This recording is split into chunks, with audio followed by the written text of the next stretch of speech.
അങ്ങനെ ഈ രാജ്യത്തെ മഹാഭൂരിഭാഗം വരുന്ന ജനങ്ങളെ ഭീഷണിപ്പെടുത്തുന്ന ഒരു നിയമമുണ്ടാക്കിയിട്ട് അമിത്ഷാ പറയുകയാ ഭയപ്പെടേണ്ട.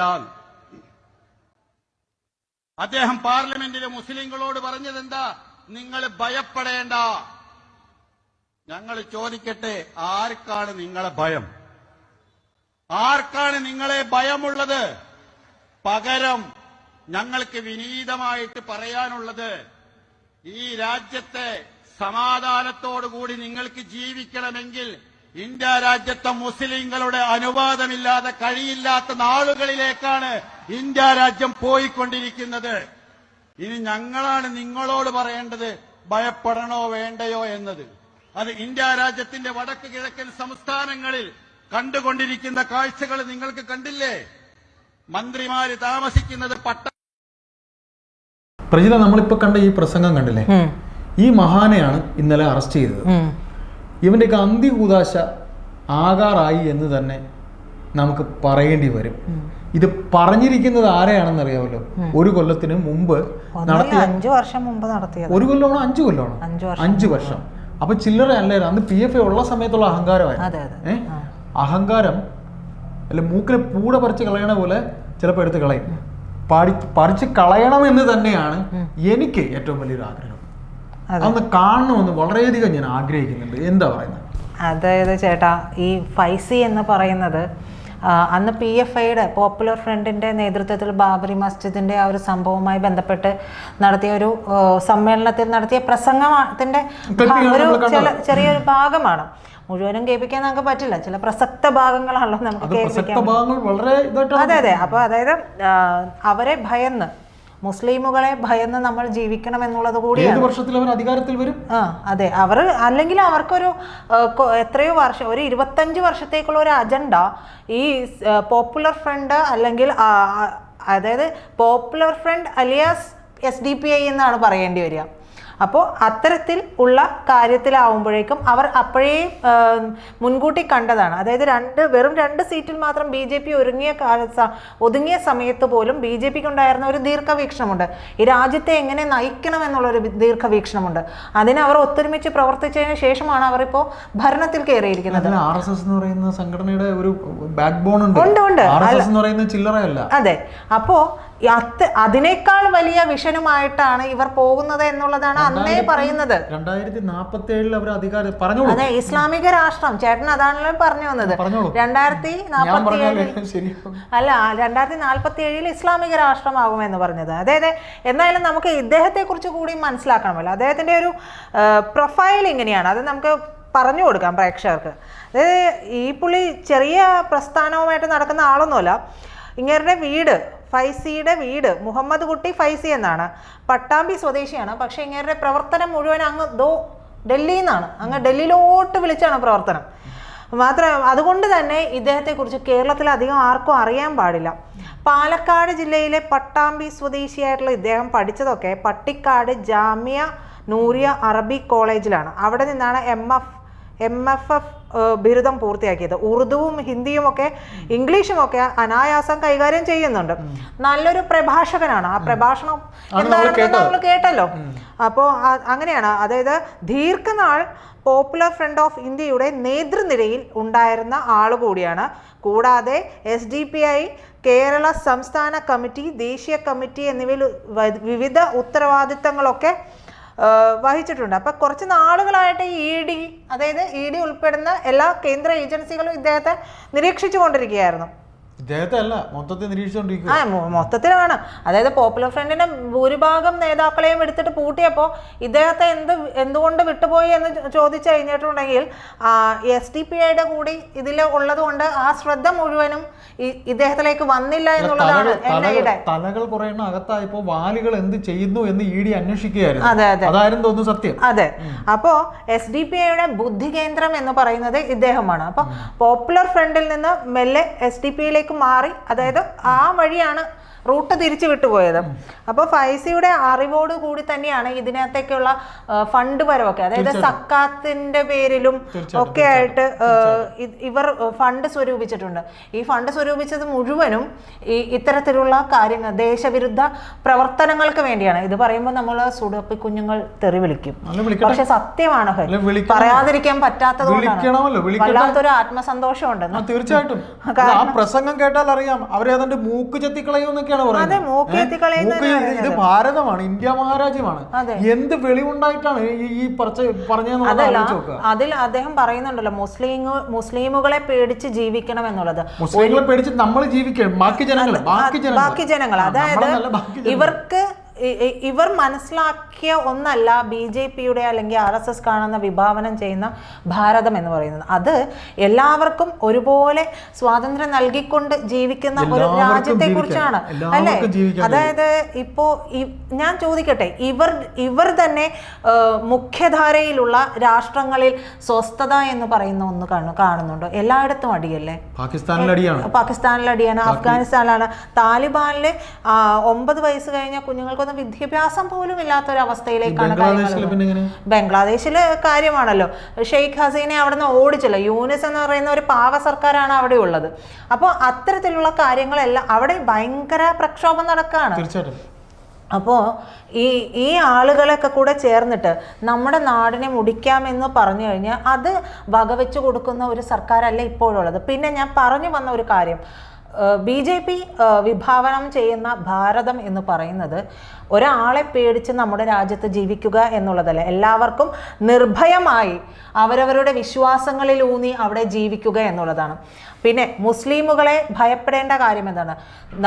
ഭാരതീയനായിട്ടുള്ള ഒരു മുസ്ലിമും ഭാരതീയനായിട്ടുള്ള ഒരു മുസ്ലിമും ഇത്തരത്തിലുള്ള ഒരു വിദ്വേഷ പ്രസംഗം കേൾക്കുകയില്ല എന്ന് തന്നെയാണ്. കാരണം അത്തരത്തിലുള്ള നിരവധി സഹോദരന്മാർ, മുസ്ലിം സഹോദരന്മാർ നമുക്കിടയിലുണ്ട്.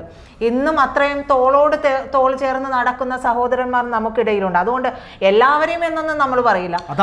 അതെ, അവരുടെ വിചാരധാരയിലേക്ക് ഇവരുടെയൊക്കെ ബ്രെയിൻ വാഷ് ചെയ്ത് കൊണ്ടെന്ന് എത്തിച്ചെങ്കിലേ ഉള്ളൂ. എല്ലാ മുസ്ലിമുകളും ഇങ്ങനെയല്ല. എല്ലാവർക്കും ജീവിക്കാൻ പറ്റുന്ന ഒരു സാഹചര്യം ഭാരതത്തിലുണ്ട്. നമ്മളിപ്പോ പറഞ്ഞതുപോലെ ഒരു ജാതിയിലെയും ഒരു മതസ്ഥരെയും ഇവിടെ ഈ BJP ഭരിക്കുമ്പോൾ ഒന്നും ചെയ്യില്ല എന്നുള്ള കാര്യം. ഇവരിപ്പോ പറഞ്ഞത് 2047 അവർ ഭരണത്തിൽ വരുമെന്നും അപ്പോൾ ഹിന്ദുക്കൾ സൂക്ഷിച്ചിരുന്നോളൂ എന്നും ഉള്ള വാചകമാണ് പറഞ്ഞത്. ഏതായാലും പ്രജിത അല്പം മുമ്പ് പറഞ്ഞ പോലെ പാകിസ്ഥാൻ, ബംഗ്ലാദേശ്, വേറെ ഏത് രാജ്യം പറഞ്ഞ അഫ്ഗാനിസ്ഥാൻ, അപ്പോൾ ഇവർ ഭരിക്കുന്ന സ്ഥലങ്ങളിൽ എന്താണ് സംഭവിക്കുന്നത് എന്ന് നാം കാണുന്നുണ്ട്. ഏതായാലും പിന്നെ മറ്റൊരു കാര്യം പറയാനുള്ളത് എന്താണെന്നറിയോ ചേട്ടാ, അതായത് കഴിഞ്ഞ വർഷം വളരെ എന്താ പറയാ ഭീകരമായ രീതിയിൽ ചിരിച്ചു പോയതാണ്. കാരണം വളരെ ഭീകരമായ രീതിയിൽ PFIയുടെ സ്വത്തുക്കളൊക്കെ കണ്ടുകെട്ടി. നമ്മൾ പറഞ്ഞില്ലേ, ഈ തലകളെയെല്ലാം എടുത്ത് അകത്തിട്ടിട്ടാണ് പൂട്ടിക്കെട്ടിയത്. അതായത് അന്ന് പൂട്ടിക്കെട്ടിയ സ്വത്ത് വിവരം കൂടി നിങ്ങൾ അറിയേണ്ടതുണ്ട്. കാരണം 56.56 കോടി രൂപയുടെ സ്വത്തുക്കളാണ് കഴിഞ്ഞ വർഷം ഇവരുടേതായിട്ട് PFIയുടേതായിട്ട് കണ്ടുകെട്ടിയിട്ടുള്ളത്. അതായത് ഇത് PMLA, അതായത് കള്ളപ്പണം വെളുപ്പിക്കൽ തടയൽ നിയമപ്രകാരം തന്നെയാണ് കണ്ടുകെട്ടിയത്. അത് എന്തൊക്കെയാണെന്ന് അറിയാമോ? കേരളത്തില് മലപ്പുറം മഞ്ചേരി സത്യസരണി ചാരിറ്റബിൾ ട്രസ്റ്റ്, കോഴിക്കോട് മീഞ്ചന്തിയിലെ ഒബേലിസ്ക് പ്രോപ്പർട്ടീസ് ആൻഡ് ഡെവലപ്പേഴ്സ്, അത് റിയൽ എസ്റ്റേറ്റുമായി ബന്ധപ്പെട്ട അങ്ങനത്തെ ആണെന്ന് നമുക്ക് ഇതിൽ നിന്ന് വ്യക്തമാണ്. കൊച്ചി ഇടപ്പള്ളിയിലെ കമ്മ്യൂണിറ്റി കെയർ ഫൗണ്ടേഷൻ, ഇടുക്കി മുരിക്കാശ്ശേരിയിലെ hill valley charitable trust, Kottayam Hidayathul Islam Sabha, Karyavattom human welfare trust എന്നിവയൊക്കെ അതിൽ ചിലതാണ്. അപ്പോൾ അത്തരത്തിൽ ഉള്ളതിൻ്റെ മുഴുവൻ എല്ലാ കാര്യങ്ങളും തന്നെ, അതായത് സത്യസരണിയിലാണെന്ന് തോന്നുന്നു, മഞ്ചേരിയിൽ സത്യസരണിയിൽ അവർ ചെന്ന് ഈ NIA ഒക്കെ ചെല്ലുന്ന സമയത്ത്, ചെല്ലുന്ന സമയത്ത് ED കണ്ടെത്തിയതാണ്. അപ്പോൾ ചെല്ലുന്ന സമയത്ത് പരിശോധനയിൽ മനസ്സിലായത് അവിടെ ആയുധ പരിശീലനമടക്കം നടന്നതിൻ്റെ തെളിവുകൾ അവിടെ നിന്ന് കിട്ടിയതാണ്. അപ്പോഴാണ് ഇവർ പ്രൊട്ടസ്റ്റും കാര്യങ്ങളൊക്കെ നടത്താൻ തുനിഞ്ഞത്. മാത്രമല്ല മഞ്ചേരിയിലെ സത്യസരണി വിദ്യാഭ്യാസ സ്ഥാപനം എന്ന പേരിൽ പ്രവർത്തിക്കുന്ന മതപരിവർത്തനമാണെന്ന് കൂടി ഇ ഡി ചൂണ്ടിക്കാണിക്കുന്നുണ്ട് എന്നുള്ളതാണ്. ഇത് ചൂണ്ടിക്കാണിക്കാൻ ഒരു സാധാരണ ഭാരതീയൻ അല്ലെങ്കിൽ ഒരു സാധാരണ കേരളീയൻ തുടങ്ങിയിട്ട് ഇതിലേറെ വർഷങ്ങളായി. പക്ഷെ ഇവിടെ ഉണ്ടായിരുന്ന ഇടത് വലത് മുന്നണികൾ ഇതെല്ലാം തന്നെ മറച്ചു വെച്ചുകൊണ്ടാണ്, അതെ, കാലങ്ങളായി. അപ്പോൾ മറച്ചു വെച്ചുകൊണ്ടാണ് ഇവർ ഇത് ചെയ്തുകൊണ്ടിരുന്നത്. പക്ഷേ അങ്ങ് കേന്ദ്രത്തിൽ പിടിവന്നതോടുകൂടി ഇവിടെ പൂട്ട് വീണു എന്നുള്ളതാണ്. ഈ സംഭവങ്ങളൊക്കെ നടക്കുന്ന സമയത്ത് നമ്മുടെ ഭരണകൂടം ഇത് അറിഞ്ഞു എന്ന് പോലും എനിക്ക് തോന്നുന്നില്ല. പോലീസ് പോലും ഒന്നും അറിഞ്ഞില്ല. അതെ, ഭരണകൂടം പോലും അറിഞ്ഞിട്ടില്ല. മാത്രമല്ല ഇവരുടെയൊക്കെ കേരളം, തമിഴ്നാട്, കർണാടക, രാജസ്ഥാൻ, ബംഗാൾ, മണിപ്പൂർ അടക്കം 12 സംസ്ഥാനങ്ങളിലെ 29 ബാങ്ക് അക്കൗണ്ടുകളിലാണ് പണം സൂക്ഷിച്ചിരുന്നത്. ഹവാലയിലൂടെയും സംഭാവനയിലൂടെയും ഒക്കെ ഈ ലഭിച്ച പണമാണിത്. അപ്പോൾ ഈ പറയുന്നത് പോലെ ഇത്രയും കാര്യങ്ങൾ മണിപ്പൂരിലടക്കം അവിടെ കലാപമുണ്ടാക്കാൻ ഇത്തരക്കാർ ഇടപെടുന്നുണ്ട് എന്നുള്ളത് വെറുതെ കേന്ദ്രം പറയുന്നതല്ല. അവിടെ 2 ഗോത്രങ്ങൾ തമ്മിലുള്ള സമരത്തെ അത് വംശീയ കലാപമാക്കി മാറ്റാൻ വേണ്ടി അവിടെ എന്താ പറയാ ആവത് പണിപ്പാട് ചെയ്യുന്നുണ്ട്, നല്ല പണി ചെയ്യുന്നുണ്ട്. അപ്പോൾ അതായത് അവിടെ തീവ്രവാദികളെ ഇറക്കി വിട്ടുകൊണ്ട് ഇവരുടെ കയ്യിലേക്ക് ആയുധം കൊടുത്തുകൊണ്ട് ഇവരെ ഇറക്കി വിടുകയാണ്. അതല്ലാതെ ഒരു അതിൽ അങ്ങനെ അല്ലാതെ അല്ലെങ്കിൽ അവിടെ ഇത്രത്തോളം പ്രശ്നം ഉണ്ടാകേണ്ട കാര്യങ്ങളില്ല. എന്തായാലും ഈ ഒരു കാര്യത്തോടു കൂടി ഒന്ന് ഉറപ്പിച്ചു, കേന്ദ്രം നടപടികൾ തുടങ്ങിക്കഴിഞ്ഞു. അതിനുള്ള എന്താ പറയാ അതിനുള്ള എല്ലാ കാര്യങ്ങളും ആദ്യപടിയായിട്ടാണ്. അതായത് ഞാനൊരല്പം അതെ പഠിച്ചാലേ പറയാൻ പറ്റൂ. അപ്പോൾ തീർച്ചയായിട്ടും നമ്മൾ ഈ പറയുന്ന പോലെ PFI നിരോധനം ഉണ്ടായതുപോലെ തന്നെ എനിക്ക് ഇത്രേ പറയാനുള്ളൂ. PFI നിരോധനം ഉണ്ടായതുപോലെ തന്നെ SDPIയുടെ പെട്ടിയിലേക്കുള്ള ആദ്യത്തെ ആണിയാണ് ഈ പറയുന്ന ഫൈസിയിലൂടെ ഈ പറയുന്ന സർക്കാർ ED അന്വേഷണത്തിലൂടെ ആരംഭിച്ചിരിക്കുന്നത്. അതുകൊണ്ട് നമ്മൾ ഈ വെറും ഒരു കൊളോക്കൽ ലാംഗ്വേജിൽ സുഡാപ്പികൾ എന്ന് പറയുന്നില്ലേ, ഏതായാലും കൊളോക്കൽ ലാംഗ്വേജിൽ തന്നെ പറയുന്നു സുഡാപ്പികൾക്കുള്ള സുന ഒരുങ്ങിക്കഴിഞ്ഞു അല്ലേ, അവർക്കുള്ള സുന ഒരുങ്ങിക്കഴിഞ്ഞു. സുന പതിയെ എത്തിക്കോളും. ഇതിങ്ങനെ പതിയെ ഇങ്ങനെ വന്നിട്ട് ആരാണ് അമിത്ഷാ എന്നും ആരാണ് ഈ പറയുന്ന നരേന്ദ്രമോദി എന്നും ആരാണ് രാജ്നാഥ് സിംഗ് എന്നും എന്താണ് BJP സർക്കാർ എന്നും വർഷങ്ങൾക്ക് മുമ്പ് ഈ പറഞ്ഞ നമ്മുടെ ഒരു കൊളോക്കൽ ലാംഗ്വേജിന് അതിയാൻ അറിയാൻ പറ്റിയില്ല. അതിയാൻ ഇനിയിപ്പോൾ അറിയുമ്പോഴേക്കും ഇനി ജയിലിലെ ചൊറിയുമ്പോൾ അറിയും. അപ്പോൾ അറിയാത്ത പിള്ള ചൊറിയുമ്പോൾ അറിയും. ജയിലിലെ കമ്പികൾ 1 2 3 4 5 എന്ന് അങ്ങോട്ട് എണ്ണുകയും തിരിച്ചിങ്ങോട്ട് 1 2 3 4 5 എന്ന് എണ്ണുകയും അങ്ങനെ അവിടെ താമസമാക്കുകയും ചെയ്യാം. എന്താണ് ഭാരത സർക്കാർ എന്നുള്ളത് മനസ്സിലാക്കി കൊടുക്കുക തന്നെ ചെയ്യും. അതെ, ഇപ്പൊ തന്നെ എന്താണെന്ന് വെച്ചിട്ടുണ്ടെങ്കിൽ ഇപ്പം ട്രംപിനെ നമ്മളുടെ എന്താ പറയുക മോദി പിന്തുണയ്ക്കുന്നത് എന്തുകൊണ്ടാണെന്ന് അറിയാമോ?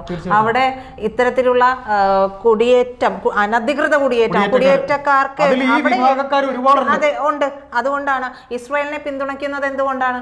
അവരും പോരാടുന്നത് ഭീകരതയ്ക്കെതിരെയാണ്. എവിടെയുണ്ടോ ഭീകരത കൃമികീടങ്ങളാണ്. കൃമികീടങ്ങൾ ഇങ്ങനെ അതായത് ഞാൻ പറയുന്നത് SDPI നിരോധിക്കാൻ പോവുകയാണ് എന്നാണ് അറിയുന്നത്. ഇതിന്റെ ചുക്കാൻ പിടിക്കുന്നത് അജിത് ഡോവലാണ്, ദേശീയ ഉപദേഷ്ടാവായിട്ടുള്ള.